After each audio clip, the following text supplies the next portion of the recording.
Vivo solo en un edificio de apartamentos. Al mudarme aquí, no pensé que mi vida cambiaría tan drásticamente.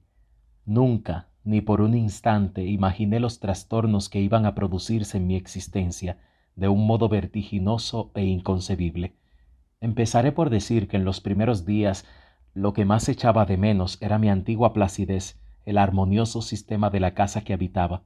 Allí podía escuchar con agrado los insignificantes sonidos que se producían en los alrededores y en el jardín, y ni hablar de esos familiares acentos de las puertas al abrirse o cerrarse, el nocturno bisbiseo de la brisa en las ventanas, el sincrónico gotear de los grifos dañados. Al llegar a este edificio perdí la tranquilidad. Ahora solo oigo ruidos infernales día y noche, escandaloso movimiento de camiones y autobuses gigantescos, apresurada traslación de carros y peatones, ruido de toda índole. Mucho ruido, mucho ruido, mucho ruido. Traté de impedir que la bulla ocupara mi apartamento como una intrusa a la que no le importan las groserías de un inquilino como yo, tan enemigo del alboroto y los visitantes inoportunos. Primero coloqué cortinas y biombos, después instalé un aire acondicionado y terminé taponándome los oídos para aislarme por completo de la fragorosa impertinencia de estos obstinados adversarios. Pero hasta el momento todos mis esfuerzos han resultado inútiles. Pasaba el día en el trabajo y por eso notaba menos los estragos de mi odiosa condición.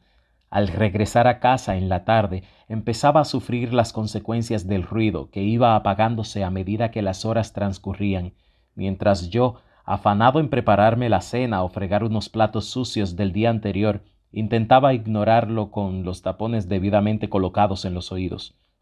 Durante las primeras semanas pensé que podría apartarme a la nueva situación, pues era para mí absolutamente imprescindible vivir en un lugar cercano al trabajo y el apartamento me ofrecía esta y otras comodidades, tales como tener clínica y farmacia a la vuelta de la esquina y estar a un paso de cines y restaurantes. Me equivoqué. Fui llenándome de irritación. Las jaquecas iniciaron su acción devastadora y al final de cada día terminaba postrado en la cama, sin poder conciliar el sueño, extenuado, incapaz de pensar en algo interesante. A veces el ruido se tornaba tan insoportable que me hacía creer que iba a volverme loco. Si hallaba un segundo de sosiego, muy pronto descubría el peligro de esa brevísima tregua, porque no tardaba en estremecerme la múltiple detonación de unas motocicletas que se precipitaban hacia el malecón por la avenida, activadas por un desenfreno que hoy día nadie puede controlar. Una tarde encontré la forma de abstraerme de los ruidos, de asordinarlos, de escucharlos apagados, como si yo me encontrase lejos y no me afectaran en lo más mínimo. Desde mi ventana observaba furtivamente a mis vecinos de enfrente, los del otro edificio, participaba de sus actividades y así mitigaba la soledad y el agobio. Debido a mi carácter huraño, jamás entablaba conversación con nadie cuando llegaba del trabajo, ni siquiera con las personas que encontraba en las escaleras del edificio en que vivo. En cambio, disfrutaba de la contemplación de esas escenas domésticas a las que fui haciéndome adicto sin darme cuenta. Algunos de los inquilinos se convirtieron en mi familia. Conocía sus movimientos, sus acciones, sus peleas, sus ratos de amor. Las ventanas de los otros están relativamente próximas a la mía. Pese a ello, compré unos prismáticos para espiar a mis anchas a este grupo de íntimos desconocidos que ha llegado a ser parte de mí mismo. La ventana de la izquierda me llevaba a la dulce vida privada de una pareja. Durante el día, el piso permanecía cerrado porque ambos estaban en la oficina y no tenían empleada ni hijos. La curiosidad me apremiaba a llegar temprano a casa e inmediatamente me colocaba en un buen lugar de observación. La mujer entraba a eso de las 5:30, se desnudaba rápidamente y empezaba a realizar los quehaceres para que su hombre encontrara limpias las habitaciones y lista la comida. Era algo gorda, joven, eso sí, y muy dinámica. No se sentaba nunca. Parecía una abeja en actividad constante. Cuando llegaba su hombre, ella lo besaba y se quedaban abrazados un momento. Luego él ponía sobre una mesa el periódico que traía bajo el brazo y se tiraba en la cama, lleno de apetitos impostergables, llamando a su mujer con las manos extendidas. Ella lo miraba golosa, vacilando entre ocuparse de la olla que había dejado en la estufa y el placer que le prometía a su amado, y sin pensarlo mucho corría una delgada cortina y se echaba sobre su hombro. El visillo me nublaba la imagen.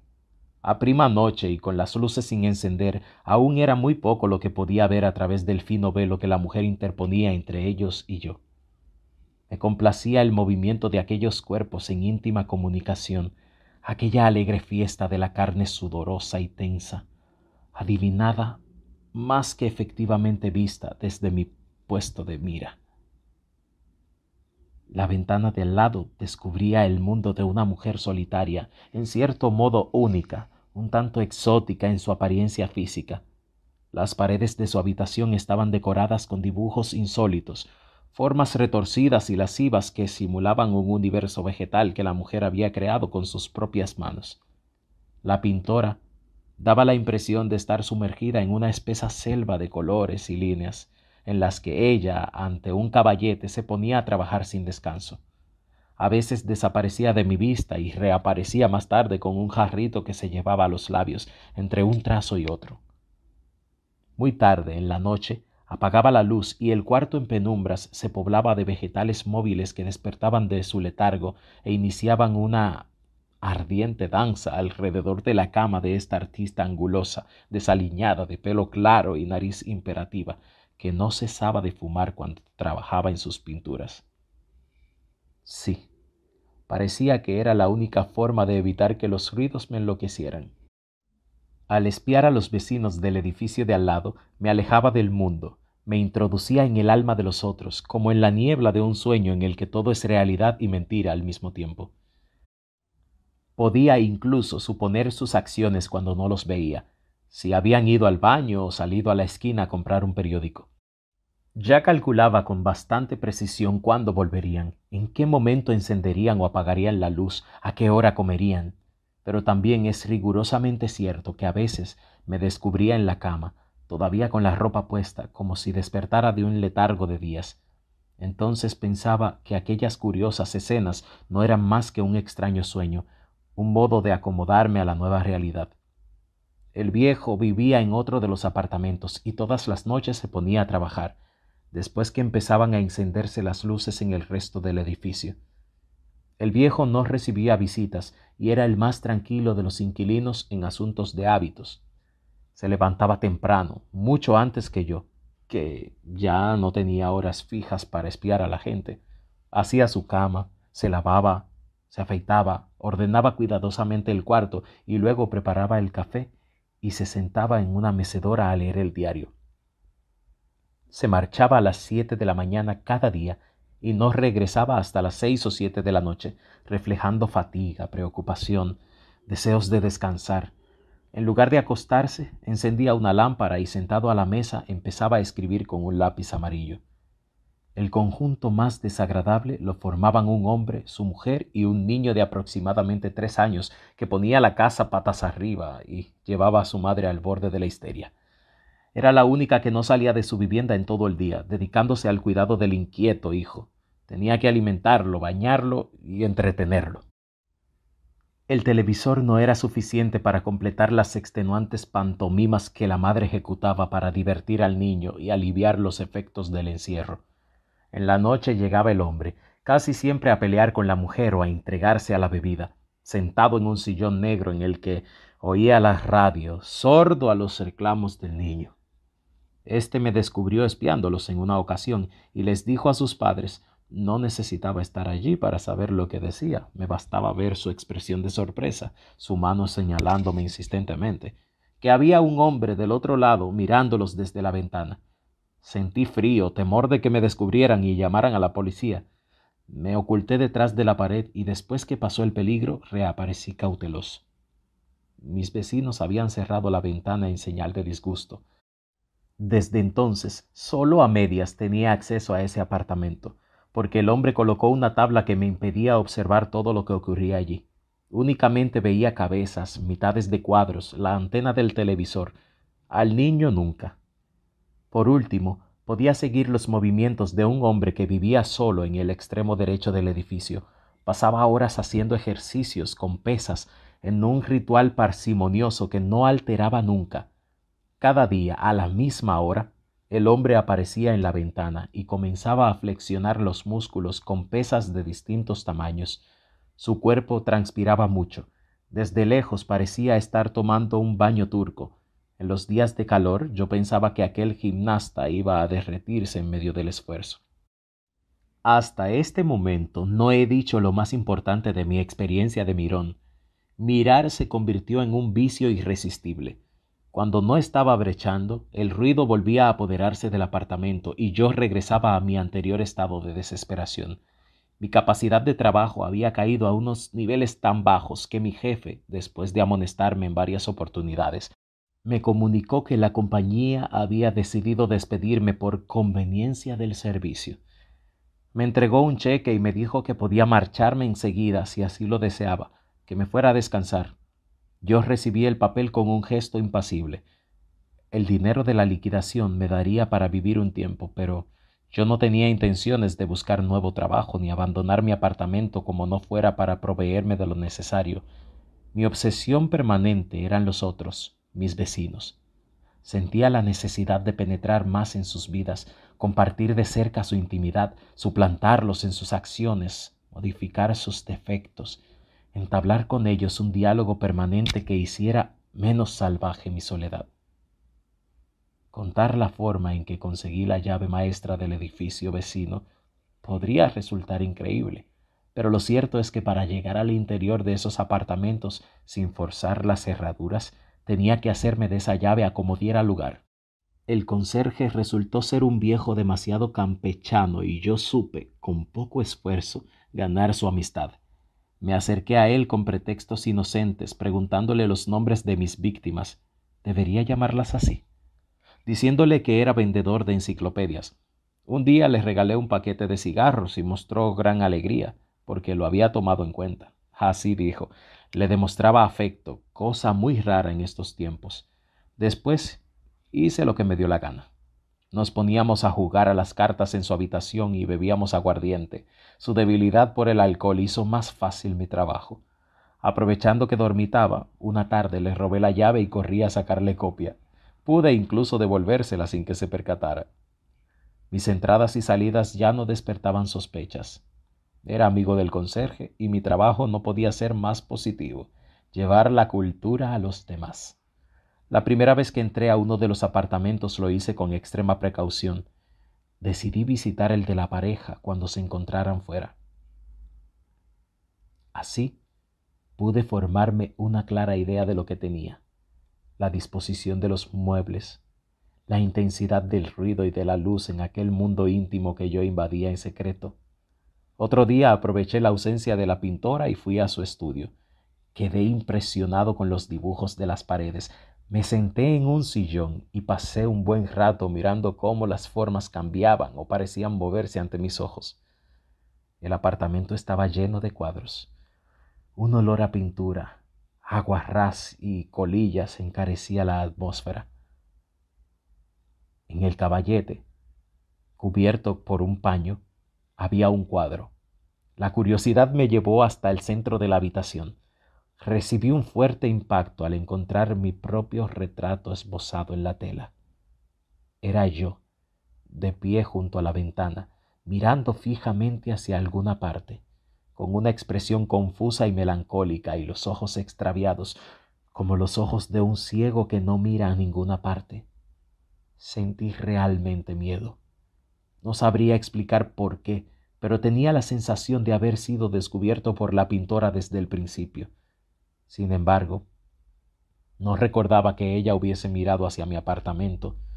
Permanecía horas trabajando sin acercarse a la ventana. Aún así, yo era el que ella estaba pintando. Yo, rodeado de ramas de árboles sombríos, y ella observándome al fondo del cuadro. No pude soportar aquello por mucho tiempo. Cubrí de nuevo el cuadro, lo quité del caballete y me lo llevé a mi apartamento. Ahora tengo en mi refugio muchos objetos de mis vecinos: mi propio retrato, un reloj de pared, una pesa de hacer ejercicios, una lamparita en forma de payaso, un jarrón, banderines, una pelota de fútbol, lapiceros. Nadie ha venido a reclamar sus pertenencias. Me adueñé de cosas que no eran mías y sus propietarios no decían nada. O sea que aceptaban mis pequeños hurtos como algo natural. Entraba y salía de aquellos apartamentos cuando me daba la gana, aunque no lo hacía cuando mis vecinos estaban allí, comiendo, durmiendo, haciendo el amor, sino cuando podían actuar con entera libertad. Temía que me atraparan. Me daban pánico las consecuencias de mi incontrolable delito. Al apartamento del niño fui pocas veces. Odio el olor a grasa y orines, que es lo único que se respira en aquel ambiente.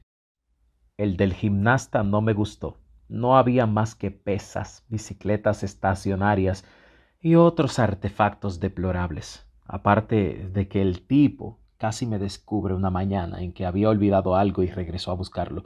Tuve que meterme en un armario y esperar a que se marchara para salir de mi escondite. Donde mejor me he sentido es en el apartamento de la pintora. Voy siempre que me lo permiten las circunstancias. Paso mucho tiempo contemplando las paredes, mirando los cuadros, escrutando lo que ella pinta. Después que robé mi retrato, ella se puso a hacer un paisaje sin figuras humanas. En el apartamento del viejo fui testigo de revelaciones alarmantes. Es un espacio muy ordenado donde cada cosa parece ocupar su sitio desde siempre. Es como si nunca hubiese movido nada del lugar. Pasé unos minutos en la mecedora, hojeé el periódico, vi muchos diccionarios y propaganda de la que usan los vendedores de enciclopedias. Así se ganaba el viejo la vida, vendiendo enciclopedias. Y en la mesa encontré un cuaderno y el lápiz amarillo que usa todas las noches, sin apartar los ojos del papel. Había un escrito. No era una carta ni nada por el estilo. Tampoco le había puesto título. Leí el primer párrafo. Vivo solo en un edificio de apartamentos. Al mudarme aquí, no pensé que mi vida cambiaría tan drásticamente. Nunca, ni por un instante, imaginé los trastornos que iba a producirse en mi existencia de un modo vertiginoso e inconcebible. Seguí leyendo con avidez, atropelladamente. Cada párrafo revelaba parte de mi propia tragedia cotidiana. Se describían los ruidos, los infernales ruidos que estaban acabándome, la forma en que lograba aliviar mi suplicio, cómo me convertía en empedernido fisgón y hacía impunes robos a los vecinos. Entonces me di cuenta de que el viejo lo sabía todo, absolutamente todo. Había seguido mis pasos o inventaba una historia sobre un sujeto que no puede resistir el ruido y desesperado termina refugiándose en un mundo de fantasías. Pero la historia estaba inconclusa, detenida en el instante en que el mirón penetra el apartamento del viejo y se pone a revisar un manuscrito hallado en una mesa. Quedé apabullado. No sabía realmente qué pensar. Me levanté de la mesa y fui hasta la ventana. La tarde agonizaba y el viejo no regresaría hasta las 7. Era una tarde particularmente oscura, sin sol, con un cielo nublado que hacía más grises los grises del edificio y ensombrecía los interiores de las casas. Desde allí vi mi apartamento y no quise dar crédito a lo que mis ojos veían. Estaban todos reunidos, celebrando algo, confundidos en alegre conciliábulo. El gimnasta levantaba un vaso, brindaba, mostraba sus hinchados músculos, alzándose sobre los demás con formidable superioridad. La pareja, felicísima, brindaba también. Hasta la familia del niño se encontraba en mi casa, entregada al festejo, mientras el diablillo lo revolvía todo. La pintora, sentada cerca de la ventana, conversaba con el viejo. Ambos bebían. Parecían mirarme sin sorpresa desde el otro lado. Corrí hasta mi apartamento. Al llegar, sin hacer ruido, introduje la llave en la cerradura y abrí la puerta violentamente. Todo estaba en orden. No había nadie a quien pudiera acusar de nada. Se habían esfumado. Caí sin fuerza sobre la cama y dormí no sé cuánto tiempo. A partir de aquella tarde, perdí la noción de la realidad. Ahora soy incapaz de diferenciar mis sueños de mis vigilias, los actos verdaderos de las fantasías. Creo que volví un par de veces al apartamento del viejo, solo para ver cómo progresaba la historia del fisgón. El texto no avanzaba. Parecía atascado en algún punto difícil que el viejo no podía resolver. Se notaban los borrones, las correcciones hechas al manuscrito, las repeticiones. Desde entonces no he vuelto a salir. Mi amigo el conserje murió de una cirrosis y un hombre joven ocupó su lugar. Permanezco en mi apartamento todo el día, con la diferencia de que ya no voy a la ventana a brechar a mis vecinos. Perdido el interés en los otros, lo único que oigo son ruidos espantosos. El ruido terminará aniquilándome. Me quedo en la cama, muy quieto. No puedo levantarme porque apenas pruebo bocado.